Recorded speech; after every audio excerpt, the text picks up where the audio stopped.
You're listening to the World's Team Podcast. It's not just America's team, Cowboys Nation. It's the world's team. Now, here are your hosts, Paul Stewart and Mike Poland. How about them Cowboys?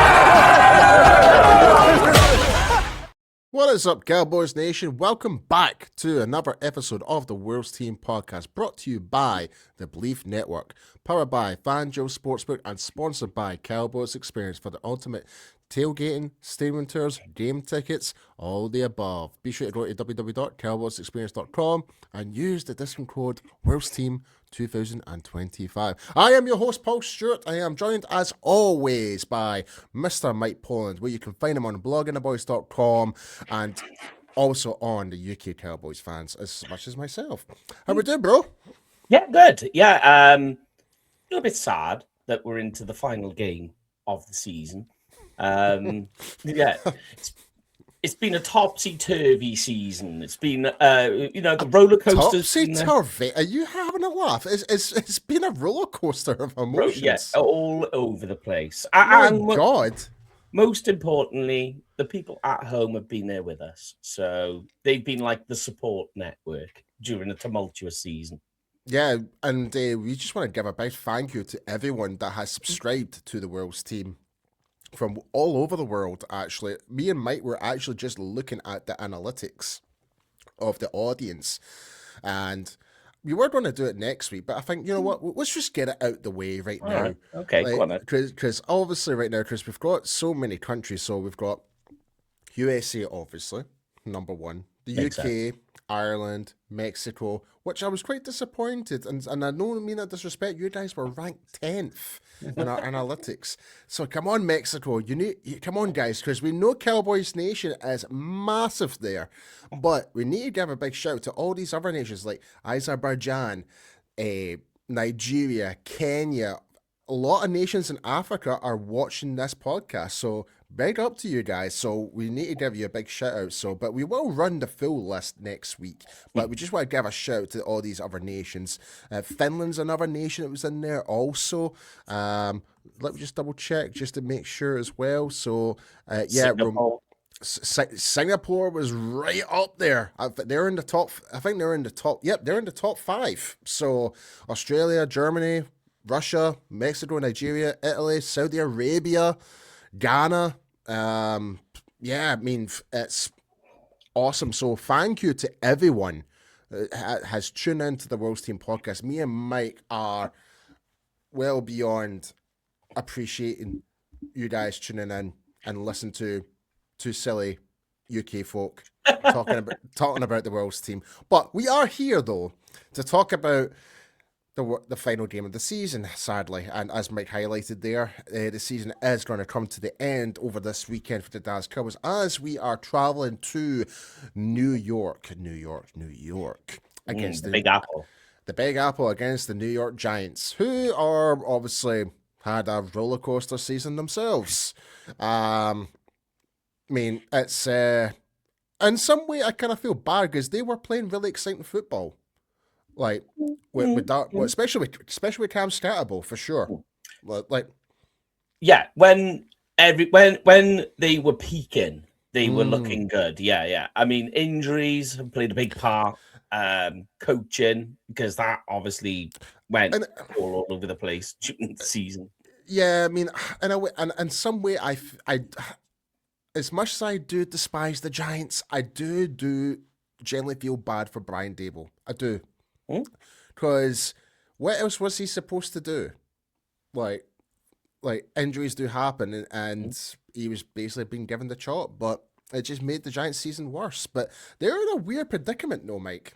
Yeah, I know. Because we talked about this on the World's Team podcast. Like, obviously, they kind of screwed the pooch a little bit with the Vegas game. They won that game, right? Yeah.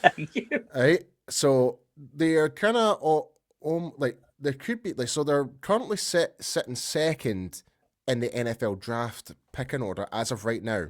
Yeah. But if they were to if they were to beat us, right, and all the other teams are just slightly behind the Giants in the pecking order, they could actually fall all the way down to 8th. Yeah, which is huge. 8th in the draft. Big implications for what comes into next season, especially if you're trying to rebuild your team next year. But for us, we've got a nice kind of middle lane in some way. Where if we're not going to be 7-9, or we're not going to be 9-7, we're going to be 8-1 if we do win. Yeah. I mean, so I was going through it because there's a question that was posed to us, and if they were to lose or win, and depending on how other teams do during the final week, essentially the Cowboys are picking anywhere between 11 and 18, depending on losses and wins, and if the Cowboys lose or win. So this swing is quite big too. Like you're probably looking, if they win, and I guess with how the other teams are looking and what their results will be, I would say they'll pick about where they are now at 14. But we shouldn't really be caring about that. We should be caring about that after the season, because either way, we still want to beat the Giants. It's still a rivalry game. It's still the New York Giants. We still want to show the dominance the Dallas Cowboys have had historically. And speaking about the history of the Dallas Cowboys and the New York Giants, the Dallas Cowboys and Giants rivalry has been a storied NFL matchup that has been played 127 times, with the Cowboys winning 78 games and the Giants winning 47. The rivalry has seen both teams dominate in different eras, with the Cowboys leading the all-time series 48, 47, and 2 draws. But obviously with the last game that we just played, the Cowboys went back and forth with the Giants under Russell Wilson for the Giants, which was a 40-37 win at AT&T Stadium, that was a roller coaster of a game. Just like both of our seasons, really. Yeah, it was like a season wrapped into a game. Much like it has been for the season, that first game, it was making quarterbacks have standout games in their career. Not saying that Russell Wilson's that was his standout career game, because obviously Super Bowls notwithstanding, but since he left the Seahawks, it's kind of been a bit of a bumpy road for Russell Wilson. Yeah, very much. And then he comes into Dallas during that week. Looks like Russell Wilson of old. Like his prime at the Seattle. That's what it felt like back then. But obviously now Jackson Dart's now taking the reins. Yes, and I have to admit, like, Jackson Dart has been quite impressive despite what the Giants have been playing. Okay, like out there. Like, would I be worried about the Giants in the future? I would say so. Like, they have a lot of potential upside in the future that can cause problems. But that's for the future. This is not now. This is not now, because when you look at for this game and this game alone, like, there's no Malik Neighbors, there's no Cam Scatterbo available. Like, they're obviously injured. Their offensive line have been decimated. Yeah. And with that being said, I'm going to go into the Giants injury report right now. So Go. So wide receiver Wan'Dale Robinson is out with a rib injury. Cornerback Cordell Flott with a knee injury. Tight end Theo Johnson is with an illness. Excuse me. I had to excuse myself there. Bit of windy pops. A little bit of windy pops there. Safety Javon Holland with a knee, and defensive tackle Hakeem Nunez Rocha with a ankle toe injury. Also, offensive outside linebacker Abdul Carter, wide receiver Jalen Hyatt, defensive tackle Dexter Lawrence were not given any injury designations for Sunday versus the Cowboys, so they're kind of questionable at the moment. But on the Cowboys side, we've got a lot to talk about, Mike. A lot. Yeah. And I mean a lot. One I'm very excited for, if I'm being perfectly honest, but I'll hit you with it. So, as it stands, TJ Bass, Malik Davis, DeMarvion Overshawn, Siobhan Relvo, and Javante Williams are out. They are out for this game. But the Dallas Cowboys have elevated Justin Barron, the linebacker, and Nick Everett, offensive lineman, to the 53-man roster. And my best news for this week, and I can't believe I'm saying this because it is end of the season, and this is where I'm getting so excited, because I've been raving this guy since we drafted this guy, is Phil Mafah is good to go for this game. And also, just to add as well, Josh Butler has been added to the roster also. So we expect to see him on the field. So there is a lot of good positives to think. I know it sucks that the fact that we're not going to the playoffs, it is the last game of the season, but there's a lot of good things that we can look at going into next year. I mean, do you have any thoughts on this, Mike? Yeah, I mean, so Overshown Revel Williams, putting them out makes total sense. Why risk Javonte Williams at this stage? Let's put him there and try and work a long-term deal out because he's been solid. He's been a breath of fresh air for the Cowboys. Yep, absolutely. Revel makes total sense. I know it's concussion, but he's been brought in early from an ACL injury. He's kind of struggled a little bit. Why knock his confidence further going into next year? Overshown is another thing. But Mafah coming in is interesting because also Jaden Blue will be playing as well. So he'll be expecting snaps with Malik Davis out. So you're going to see that tandem along with Hunter Lipke thrown in there as well, which I think will be nice. Be interesting to watch what Mafah can put together. Pretty much spent the season developing, I suppose is the best way to say it. So it'll be good to see what a full year of what he can do. And the Giants' defensive line, it is quite interesting. They're very good at pass rushing, believe it or not. They get a lot of pressures. Yeah. But the run can get to them. So a guy like Mafah who can just run it up the gut and up the middle. We all know fastest way from point A to point B is a straight line, and that is pretty much what Mafah will do. Absolutely. Sorry. And the other thing to add as well, I know it's not on there, and I know we can discuss it a bit later. The elevation of Josh Butler will be interesting. He had a good little run last season, if you remember. Yeah, before the injury, he had a great game against Washington last year.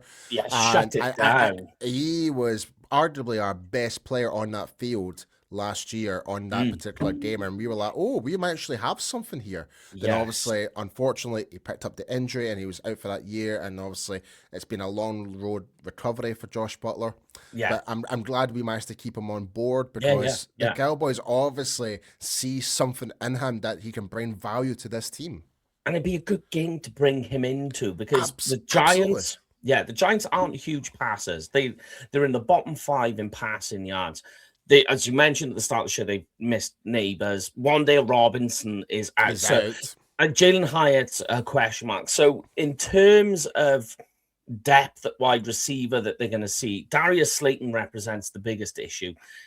They're playing as well also with backup tight end because Theo Johnson's out. So you've got plenty that you can actually do as a cornerback to shine, to look good. And it makes sense as well, as I say, we'll talk about this in a moment, is they've brought Josh Butler in to be the replacement for Trevon Diggs, essentially, because now he's gone.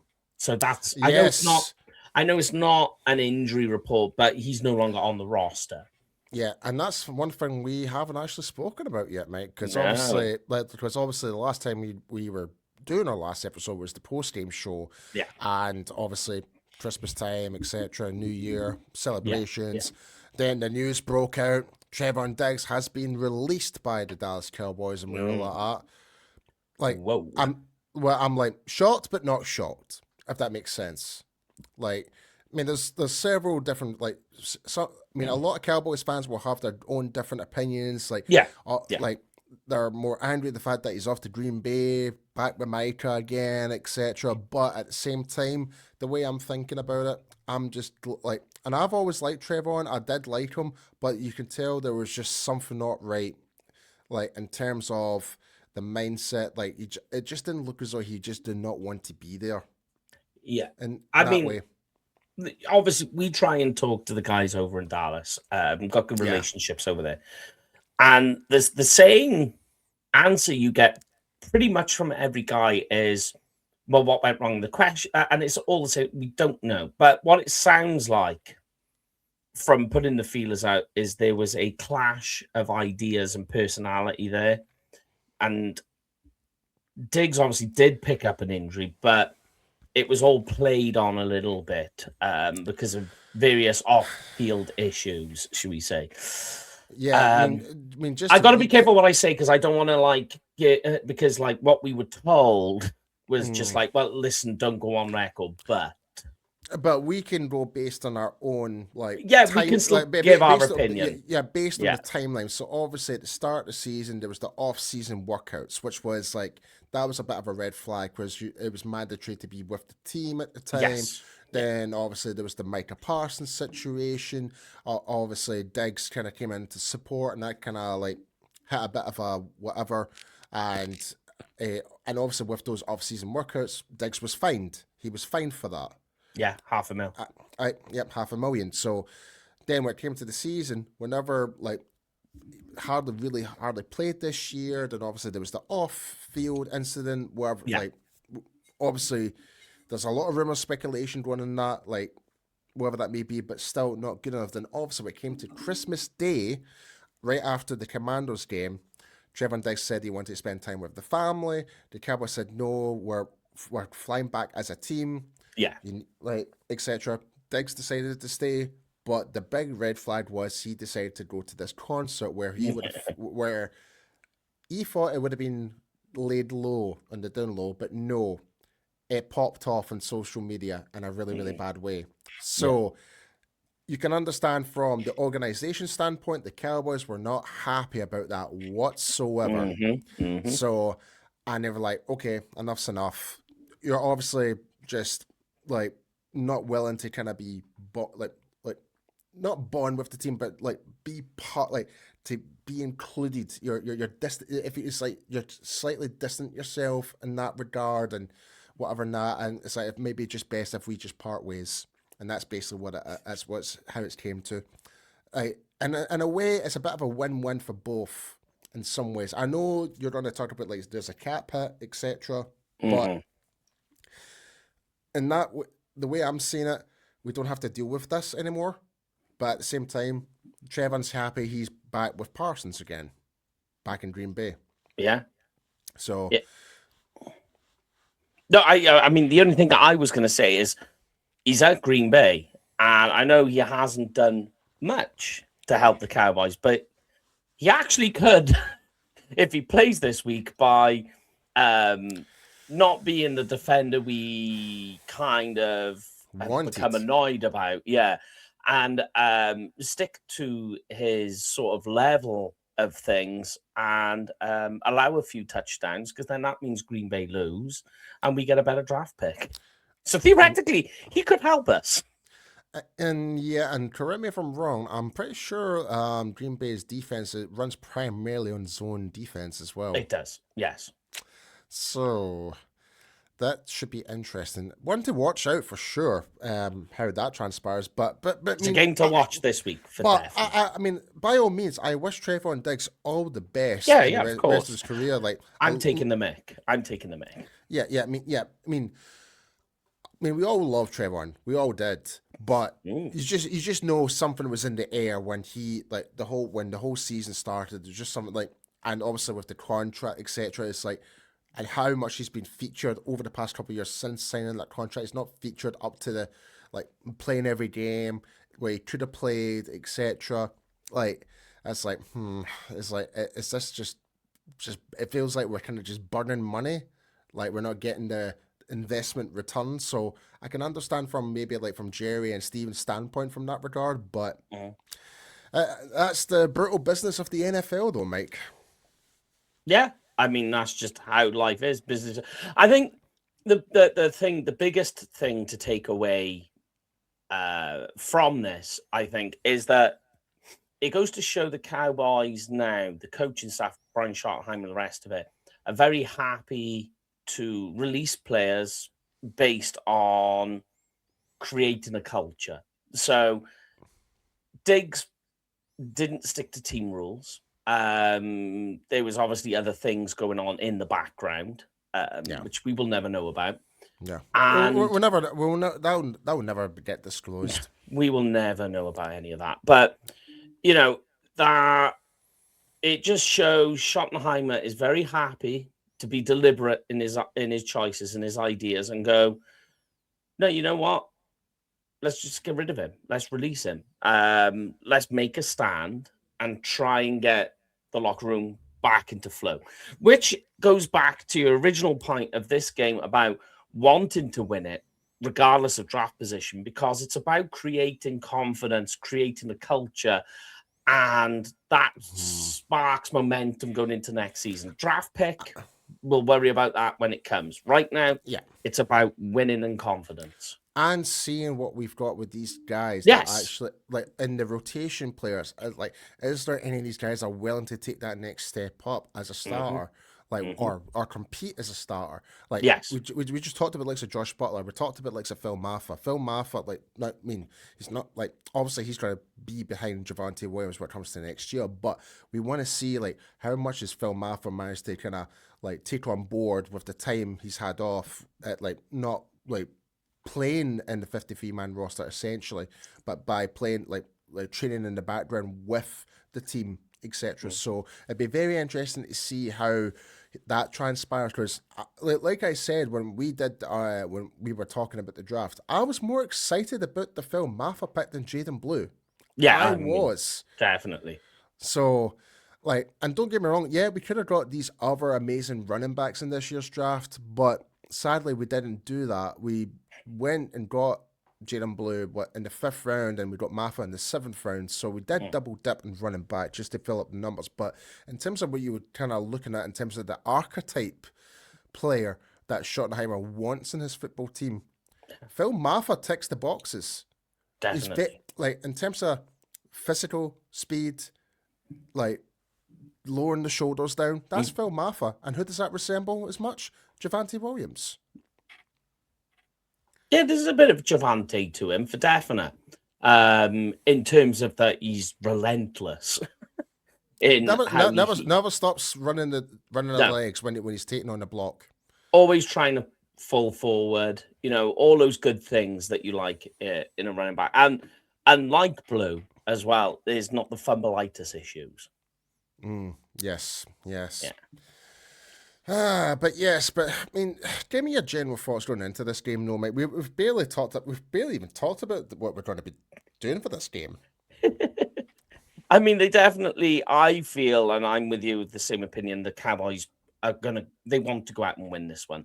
Aye. On the flip side, I don't think the Giants want to win this one. Going off feelers, etc. You know, well, it's funny you mention that. I was talking to the UK Giants in Ireland on their podcast. I was commenting through their show, through X, etc. And they're basically having the same thing. They don't really have that much confidence in this game whatsoever.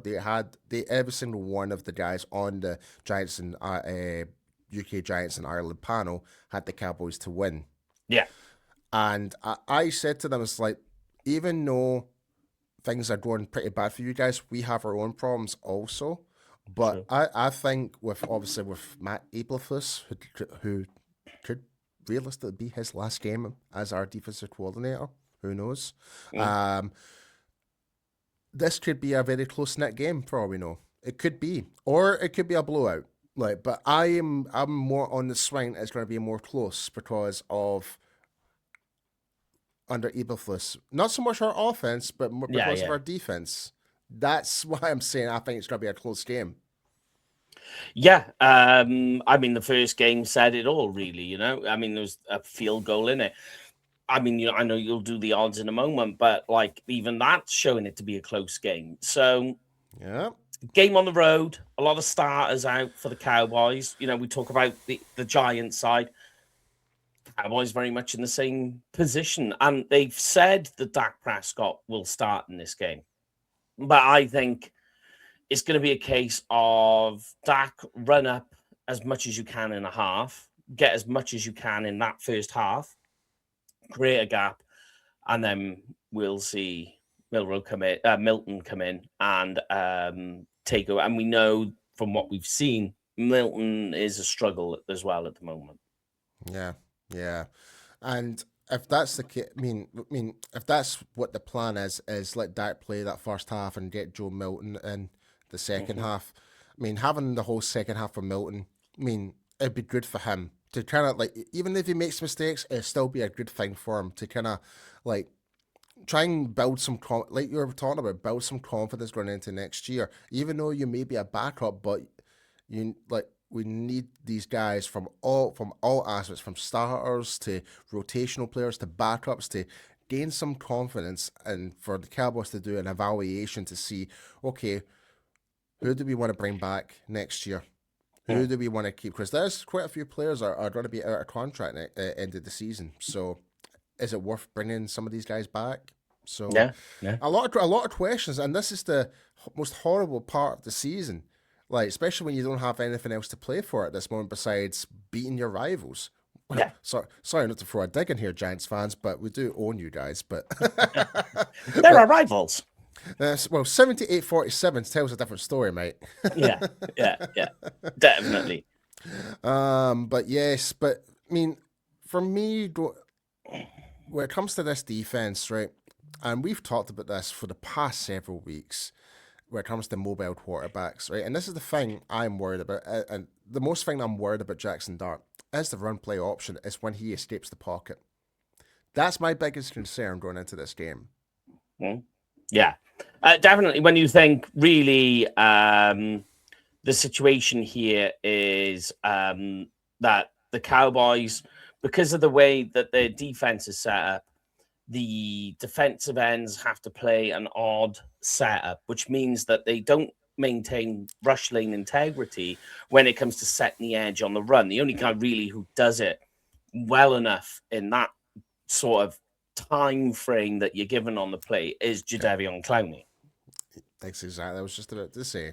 Yeah, and that's the problem with this defense, and why you see so many quarterbacks just be able to move out of the pocket and get first downs with their legs. And as you say, Jackson Dart is good at it. I mean, he's got nine rushing touchdowns. He's fantastic at it. Like, Yeah.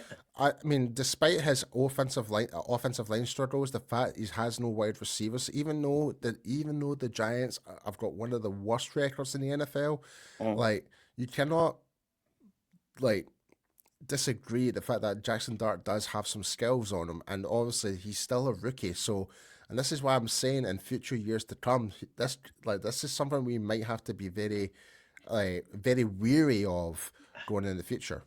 Yeah, I mean the big problem is that the passing yard. I mean, it really is dire in terms of the passing. Tracy's got no one to throw to, really. Yeah, I mean, like what you need to see. Because if you remember, Dak was a lot of rookie quarterbacks are like this because the game is going so quickly. If you've got mobility, it's a good thing to have because Absolutely. you can break and get running. Dak very much like in the same situation, but you want those quarterbacks to develop in the passing as the years progress. So with Dart, that's the big question mark. Yeah, and like you kind of like I mentioned, Clowney there, like who's someone I would love to bring back for next year, 100%. Just like for experience and how to help the younger guys like Izaraku, how to develop their game going forward. I would bring back Jadeveon Clowney in the heartbeat. But for this game, he's a key part for this. He needs to keep that gap rush lane gap integrity solid. Yeah. And keep obviously, that outside C gap from running. Absolutely. Yeah. And obviously I believe Quentin Williams is going to be playing also. Yes, Kenny Clark. Yeah. So those guys, like we've got to have our main defensive line out there. I mean, the good thing is, in terms of pass rush win rate, Quentin Williams amongst defensive tackles is second. Ooh, that excited you. Osa Odigizua ranks 17th. Kenny Clark is just outside of the top 20. So these guys in the middle can do it. And the really good news is we talked, it's not good news, but it is, that we talked about the Giants offensive line being stuck together with bodge tape. And it really, really is.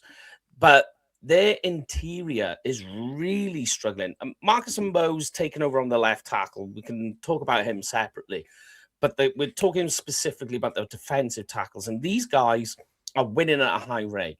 and they're going against an inside offensive line that's really struggling. If you see in this game what we call, I mean, you know it, the center triangle. So your center triangle is your center and your two guards. If that center triangle is moving backwards in towards Jackson, you know that they're winning, that battle. If it's staying square, that center triangle, and is looking good, then what that's showing you is that the Giants, what they're doing is winning the battle. But as soon as you see that triangle drifting and moving backwards, you know the Cowboys are winning and that it's coming. And that's all you've got to watch. And that is where it's going to happen. Yeah. And just kind of moving aside from the defensive side of the ball, looking to the Dallas offense, obviously we just kind of mentioned Dak Prescott, Lamb, Pickens are going to be featured in this game. The question is, for how long? And do we get to see more span forward in the game? Do we get to see some surprises out there? Will Turpin be one of those surprises in this game? Like, who knows? Like, but offensively, like, I mean, we've had our offensive line struggles as well. Like, we don't know. Like, is Tyler Smith going to be playing left tackle or left guard running into this game? Guard. Because obviously with TJ Bass being out, it seems the most logical choice. So Smith goes back in, and you put somebody back out at left tackle. Who? I don't know. That's going to be the biggest question mark going into this game. Who's going to be your blindside pass protection? Yeah. So and that Giants defensive line can rush. They are good at it. Yeah, they are very good at it. Absolutely. I've forgotten his name. Tip of my tongue. Abdul Carter. No, not Abdul Carter. He'll come to me in a moment. But he's on about 15 sacks. I'm going to have to do it. And it is incredible how good that Giants defensive line is at rushing the passer. Where are we looking? Bobby Okereke. Oh, yeah. Yeah, smashing it. Yeah, I mean, it's like the Giants have kind of somewhat the polar opposite effect. What's wrong with their team? Like, their problems, their offense, but their positives, their defense. We've got the complete opposite. Our positives are offense. So it's like... Brian Burns. And Brian Burns. Yeah, how could we forget him? Like, he had a great game against us the first game. Yeah. So he did. Yeah. But yeah, like, their defense is pretty good. They can create pressures. They can create turnovers, whereas our offense is really high octane. Whereas when you look at the Giants' offense and the Cowboys' defense, it's like that's where you're going to get your popcorn out and be like either hide away or see something something crazy going to happen. But what's going to be on, like, I think that's where the tale of the two tapes is going to happen when it's Giants' offense and Cowboys' defense. That side of the tape, then Cowboys' offense versus Giants' defense is going to be completely completely different. It's what's funny with it all is this game is strength on strength. So Cowboys offense versus a strong Giants defensive pass rush. Yeah. And then it's weakness on weakness, where it's a weak Giants offense versus a weak Cowboys defense. So it's just really which bow breaks first. Yeah. No, I totally agree with you. But while heading into this game with the sports was provided by FanDuel Sportsbook, the ultimate sports betting app you can get on the market right now, which is proudly powering the Believe Network and also powering us here at the World's Team. But yes, the Dallas Cowboys, oh my goodness me, are 3.5 favourites in this spread, with both teams set at minus 110. In terms of the money line, the Dallas Cowboys are set to 190 and the Giants are set at plus 160. And finally, the over and under is set to 49.5, under being minus 115 and the over being minus 105. So it's more likely to be under 49.5.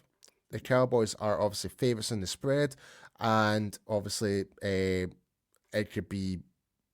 a very close game. If they're given the same odds at minus 110 with a 3.5 spread, that's kind of shows how the bookmakers and FanDuel have got this game going as well. And that kind of goes back to my prediction, what I kind of said is like, I think this is going to be a very close game, despite knowing how bad, like, so the Cowboys defense and the Giants offense is, and compared to how good the Cowboys offense and how good the Giants. That sounds like a pure like confusion. Trying to make that sound sense, but you're right. Strength of strength, week on week. That's probably the best way to describe it, Mike.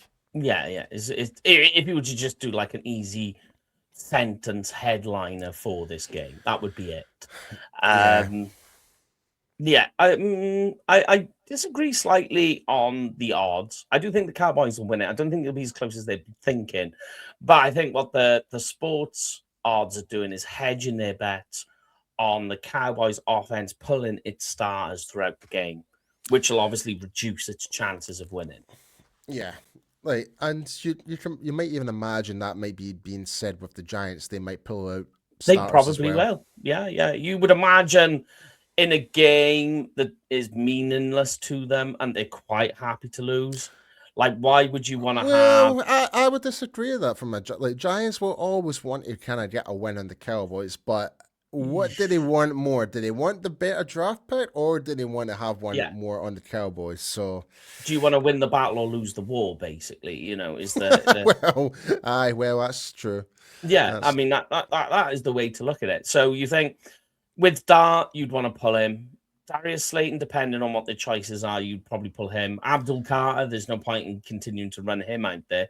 He's had a good rookie season. Tyron Tracy, depending on what the Giants decide to do there, why are you continuing to battle your running back out there? Maybe they do keep him on there for full time. But there's a number of key players like Dexter Lawrence. Why would you want to keep hammering him up the middle on the nose when... really, you're just kind of thinking to yourself, and Cooper Beebe has his number, so it's a very odd one where you feel, maybe the Giants. If you start to see the Giants do it, it's a big tell on what their thoughts are on the game. Yeah, either way, it's going to be sad, but it's going to be interesting at the same time. Because obviously it's the last game of the year, but I'm very intrigued to see who's willing to make that step up. Like from the non-starters, from the Cowboys, especially on defense. Like we talked about, like Josh Butler, like I mentioned. Where is he at after his injury? Like, that's the big question mark for me. And obviously, offensively, what do we have with Phil Mafah and Jaden Blue? What do we have with those guys? That would be the good one. Like, so, but with that being said, Mike, it's store predictions and bowl predictions time. Yeah, boy. Hit me with it. What is your score prediction for the Dallas Cowboys? Oh, yeah. I'm sorry. I jumped. I jumped in again. I'm sorry. Man. I'm sorry. Too excited. Go on, continue. Mike, what is your score prediction for the Dallas Cowboys versus the New York Giants? Yes, thank you, Paul. The answer to that question, I'm being sarcastic. I think the Cowboys win this one. It's not as close as we think. I've got to take into account starters being pulled, as we just mentioned. I think the Cowboys win this one 28-21. I'm going much lower on that. I also do have the Cowboys winning this game. Yeah. I've got, and knowing how depleted the offense for the Giants are, I do have doubt on our defense also, but I think with the damage with the Giants offense is more damaging. So I'm going to say the Cowboys 17, the Giants 10. Okay. So it's a low score for me. Yeah.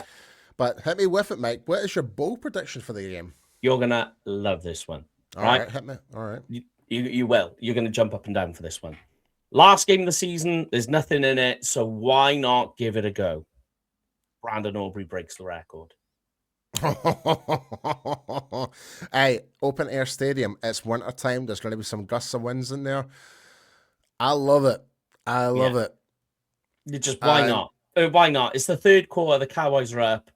You've just gone 3 and out, and it's a 68-yarder, maybe more, and they just go, Aubrey, just give it a go. Snipe it. We don't mind. No pressure. So the pressure's off him. I mean, the NFL record's 70 yards now? Something like that, yeah. Yeah, so it'd have to be like a 71-yarder, like way beyond the halfway line. So. Oh, yeah. It's a hell of a boot. But I ran Aubrey could do it. Oh yeah, no, he's more than capable of doing it for sure. And as you say, open air. So MetLife, that wind is swirling. It's in there like a tornado almost. It's very swirly in there. But you hit that the right time, she's gone. Yeah, so, yeah. My bold prediction will come as no surprise. I'm going big for Phil Mafah in this game. My bold prediction is Phil Mafah with 2 rushing touchdowns in the red zone. Okay. He's going to be the absolute hammer. You're going to have Hunter Lupke leading the charge, and you're going to have Phil Mafah absolutely running it up the inside, not once, but twice.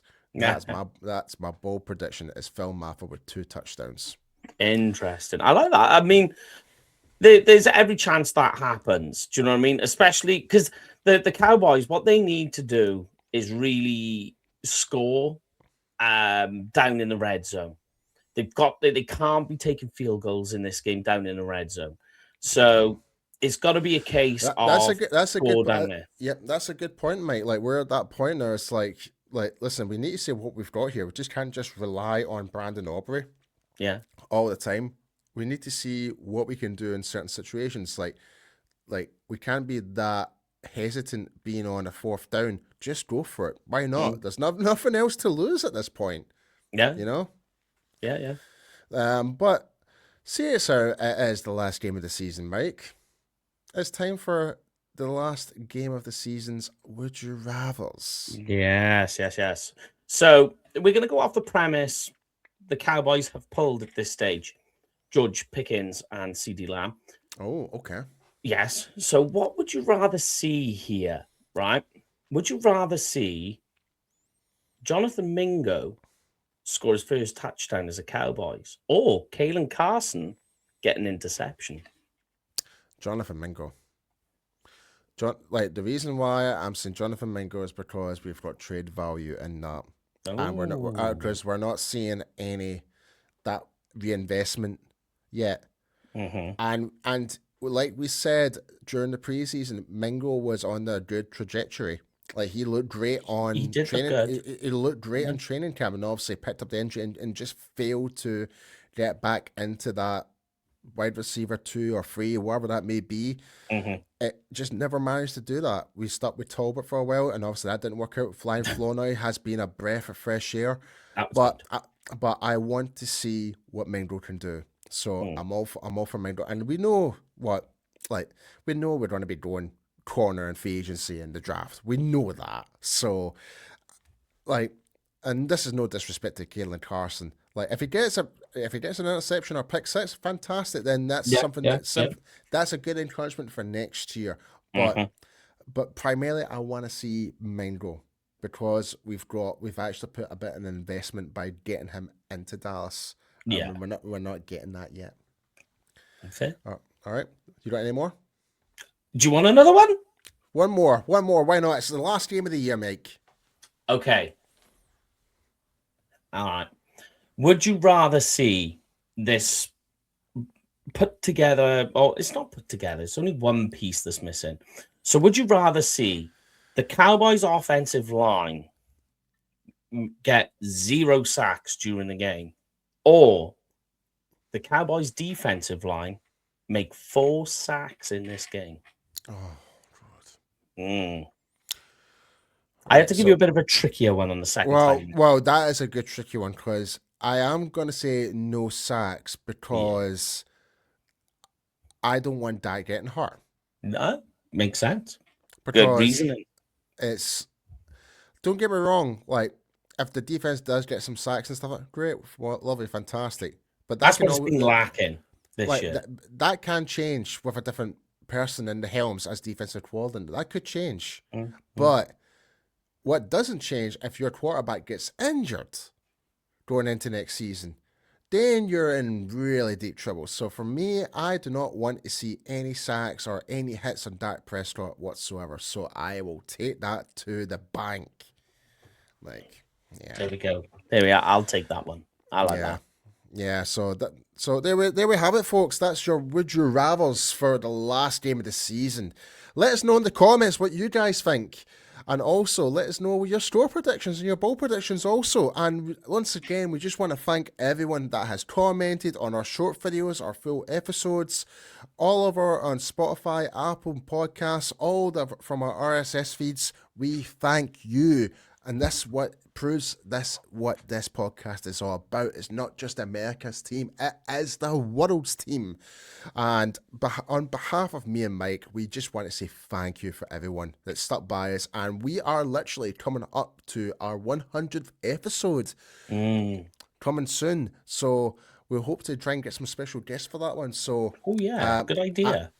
So I got it. You got an idea? All right, okay, we'll work on that, folks. But once the next episode, that will be our final post game of the season, and after into that, draft.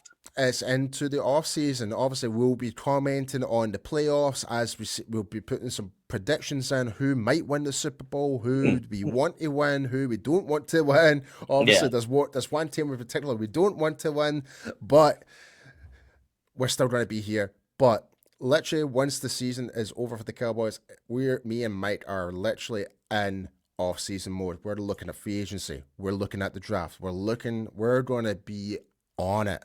And with good friends with likes of J-Tuck and all the other guys from within the Dallas Cowboys content creators in the world, like we're going to be on this like a dog eating beetroot.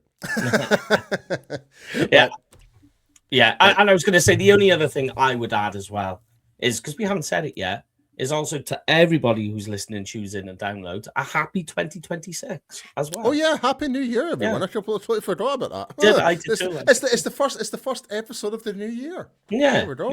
Yeah. I'm surprised I didn't even start the show with that. Oh well, it's okay. Yeah, well, happy 26, everyone. Hopefully 2026 might be the year for the Cowboys. Who knows? See what happens. But we've got this game to worry about. That's right. Like I said, as always, be sure to hit that like button, hit that subscribe button. Be sure to follow us on all of our social media platforms. You can follow me at IMP Stu, and Mike, you can follow. Oh, go on. I've done it again. No, you don't. Yeah, you can find me on Twitter or X at Kenford Cowboy. That's Kenford with a K, Cowboy with a K. Boom. Sweet. Magic. And follow us on our social media platforms. Be sure to also check us out on the UK Cowboys Fans podcast. Also, we are live every Tuesday and Thursday on the UK time, which is 9 p.m., 1 p.m. Pacific time, 3 p.m. Central time, and 4 p.m. Eastern time. So we're on that also. So be sure to go and check us out on that also. But it is the last game of the season, folks. Let's end it out with a bang. Let's get a Cowboys win. Let's just let it plan out the way it's supposed to, and we'll work from there, and hopefully we can get onto more better and winning ways going into 2026. Yeah. But it's a goodbye from me. It's a goodbye from Mike. We hope you have a great weekend, folks. Thank you again for listening to us here at the World's Team. We wish you a fantastic 2026. Excuse me. Bloody burping it like left, right, and center here, man. You're all right, bro. You got it. But as always, folks, it's not just America's team. It is the world's team. Have a good one, folks, and go Cowboys. That's a wrap on the World's Team Podcast. Smash that like button and hit subscribe, Cowboys Nation. This ain't just America's team. It's your team. Touchdown. It's the World's Team, only on Believe, where real fans live. How about them Cowboys?